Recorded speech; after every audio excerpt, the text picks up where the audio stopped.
Aleppo adalah kota di Suriah yang menjadi padang kurusetra atau battleground perang antara ISIS dan tentara Assad Suriah. Pasukan pemerintah Suriah untuk membuat ISIS mundur dan mengambil kembali Aleppo menggunakan strategi bumi hangus. Kita melihat Ukraina sekarang. Apakah Rusia menggunakan taktik yang sama dalam invasi kali ini? Menjadikan Ukraina Aleppo-nya Eropa. Apakah pelajaran yang bisa diambil bagi Indonesia yang secara geostrategi harus memiliki pandangan tajam ke depan? Karena mungkinkah malah Indonesia ke depannya jadi Ukrainanya Asia Tenggara? Banyak pejabat Indonesia yang masih belum paham arti perang di Ukraina dan bagaimana memanfaatkan perang militer tersebut untuk kepentingan bangsa. Aslinya mungkin karena darah pejabat yang menjabat di banyak jabatan politik darahnya belum NKRI utuh, karena memang mungkin belum pernah mengikuti keilmuan Lemhanas atau tidak mengikuti penataran P4 dengan benar dulunya. Mungkinkah begitu? Siapa yang tahu? Kita melihat lebih rinci lagi sekarang tentang posisi Indonesia secara geografis. Kita bisa menganggap diri kita Rusia, kita bisa menganggap diri kita Ukraina, kita bahkan bisa menganggap diri kita Tiongkok, juga bisa menganggap diri kita Amerika. Kalau kita menganggap diri kita Ukraina, Ukraina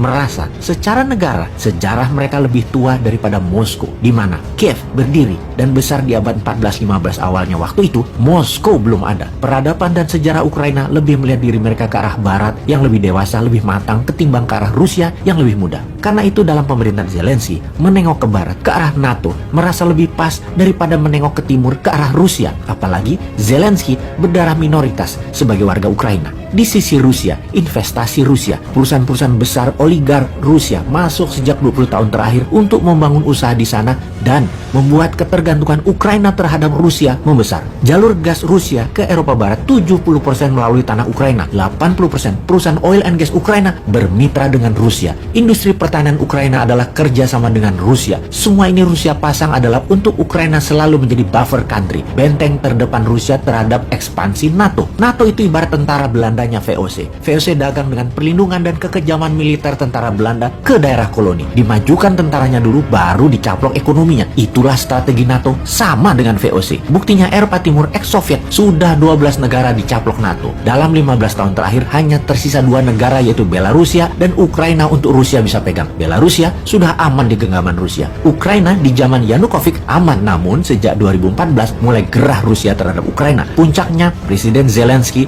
2019 yang memang terang-terangan pro NATO dan mau bergabung dengan EU atau Uni Eropa. Bahkan bersiap menggunakan mata uang euro untuk memperlancar usahanya tersebut. Zelensky mengkriminalisasi lawan politiknya dan banyak memenjarakan orang-orang oposisi pro Moskow. Secara ekonomi, perlahan mempersulit investasi Rusia di Ukraina diganti perlahan dengan perusahaan-perusahaan Eropa Barat, Inggris, dan Amerika. Rusia asli gerah, sangat murka, dan dengan apa yang Zelensky dan kaki tangan asing Eropa Barat yang terus memprovokasi Ukraina agar menengok ke barat. Investasi Rusia terancam, kedaulatan Rusia terancam. Rusia ambil tindakan, serbu Ukraina dan jadikan Aleppo Ukraina. Bercermin pada Indonesia sekarang, di tahun 1966 ada kudeta politik di mana Indonesia di masa itu sudah mulai miring ke komunis. Perang dingin atau Cold War sejatinya adalah perang ideologi, perang komunis versus demokrasi. Maka perluasan wilayah komunis pro Moskow dan pro Beijing dan perluasan wilayah demokrasi pro Washington terjadi di seluruh dunia. Perangnya bukan langsung Soviet versus Amerika, tetapi pakai proksi di dalam sebuah negara perangnya. Karena itu disebut perang dingin, main proksi. Kembali ke Indonesia, di tahun 50-an akhir dan tahun 60-an awal, militer Indonesia adalah negara terkuat di selatan Khatulistiwa. Indonesia is the strongest country in southern hemisphere. Waktu itu akan jatuhnya Indonesia ke tangan komunis sebuah ancaman kedaulatan demokrasi, yang mana demokrasi adalah barang dagangannya Amerika dan sekutu. Untuk menjaga Malaysia dan Singapura aman di tangan Inggris. Bahkan New Zealand dan Australia aman dipegang Inggris. Filipina aman dipegang Amerika. Waktu itu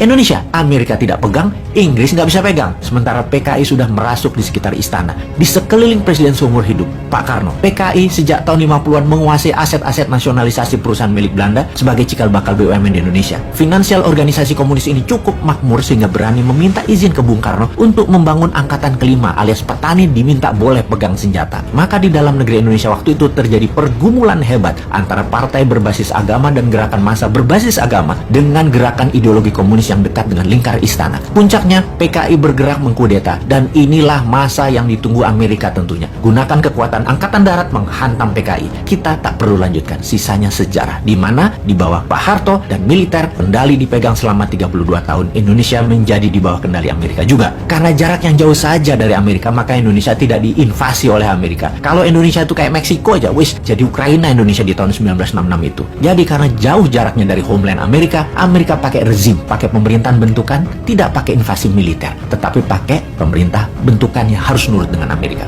Kita bercermin dengan kasus tadi, itulah yang dilakukan Moskow sampai Yanukovych dikudeta secara konstitusi. Kudeta yang disponsori oleh Barat plus CIA, di mana di Indonesia juga sama di tahun 1998 untuk menghancurkan Pak Harto yang mulai tidak nurut dengan Amerika. Indonesia ekonominya ditembak dulu pakai economic hitman. Indonesia bangkrut, masuk ke IMF, dan tergulinglah Soeharto. Ditukar dengan reformasi, pemerintah pengalihan, hingga mulai masuk ubah Undang-Undang 45 dengan Undang-Undang 2002. Masuklah demokrasi one man, one vote. Sekali lagi, sisanya sejarah. Suara demokrasi di negeri yang belum dewasa, harganya murah. Semuanya main duit, dibungkus dengan komunikasi media yang masif. Selesai sudah. Kemudian pemerintahan berganti-ganti sehabis reformasi selama hampir 24 tahun ini. Kepentingan politik berganti sesuai dengan siapa pendukung utama di belakangnya. Saat ini misalnya, ketika blok Rokan dilepas dari tangan Amerika, Freeport dinasionalisasikan, blok Mahakam lepas dari tangan Amerika, dan banyak lagi yang lepas dari Amerika, keinget aset Rusia lepas dari tangan Rusia di Ukraina. Makanya Rusia marahnya luar biasa, nggak terjadi apa yang terjadi sekarang.